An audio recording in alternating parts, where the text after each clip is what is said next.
Ready when you are.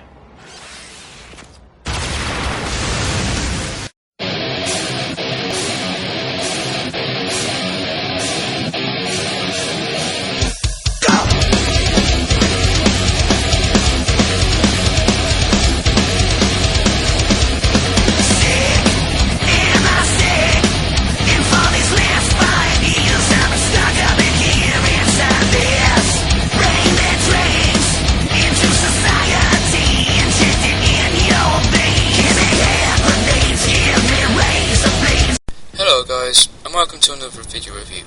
This time I will be reviewing a game called Dark Sector. Released in 2008, Dark Sector is a third-person shooter developed by Digital Extremes. During the game, you play as Hayden Tenno, a clean-up man employed by the CIA. Hayden is tasked to infiltrate a military-esque compound in a fictional Soviet nation of Lazria, and to stop a madman called Mesner, who intends to release a deadly virus around the world that will turn people into zombie-like creatures. After dealing with the compound's security forces, Hayden is exposed to a virus, which causes him to mutate. His right arm is coated in a metal alloy, and he is able to grow a three-bladed throwable weapon called the Glaive. During the game, the Glaive becomes his primary weapon, which can absorb elements like fire, electricity, and ice. Throughout the game, Hayden gains new abilities such as invisibility, being able to project a shield for a short amount of time, power throw, and something called aftertouch, which allows you to follow the Glaive after being thrown and steer it into enemies in glorious slow motion. This is controlled via the 6-axis control on the PlayStation 3, and it's very satisfying. All this sounds promising. However, Dark Sector never reaches its full potential.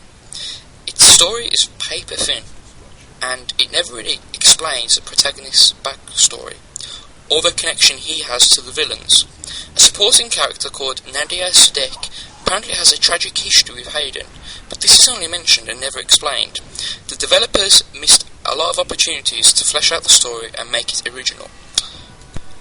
The only strong point this game really has, if I'm honest, is its gameplay. If Resident Evil 4 and Gears of War had a baby, the child would look a lot like Dark Sector. This game features a cover system that feels like it's been ripped straight out of Gears of War. Also, the shooting mechanics feel a lot like Resident Evil 4. All this results in fun gameplay that makes you feel powerful and dangerous.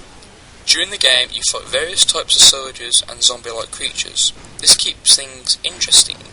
Once you start getting bored fighting the same enemy type, suddenly you are ambushed by a new enemy type. Just like Resident Evil 4's Merchant, you are also able to buy new weapons and upgrades via the Black Market Merchant.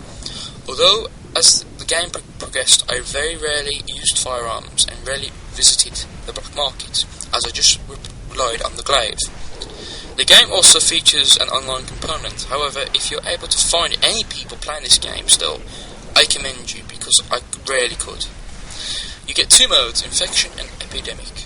On one mode, a player is randomly selected to play as a Hayden-like character in a deathmatch against many soldier characters. Another mode involves two Hayden-like characters on separate teams, with one team attempting to kill the opposing team's Hayden. If I'm honest, the multiplayer is decent, although very unbalanced. When you play as the Hayden-like character, you're basically like a god. And when you play as the soldiers, it's often very difficult to take down the Hayden-like character. I know they intended this to happen, but they could have gave the soldiers some sort of special weapon which would make it easier to take down Hayden. So in conclusion, Dark Sector is a flawed game. It had a lot of potential to be a classic. The idea of the Glaive is fresh and inventive in the third-person shooter genre. However, this is let down by a poor story. It's a real shame, because I really like this game. It's a blast to play through, but after completion it's just another average shooter. So I'll give this game a 7 out of 10. If you can get this game very cheap, like I did, you should buy it, as it's a fun distraction to your normal daily routine. But overall, it's just not a standout shooter. Anyway, thanks for watching, and goodbye.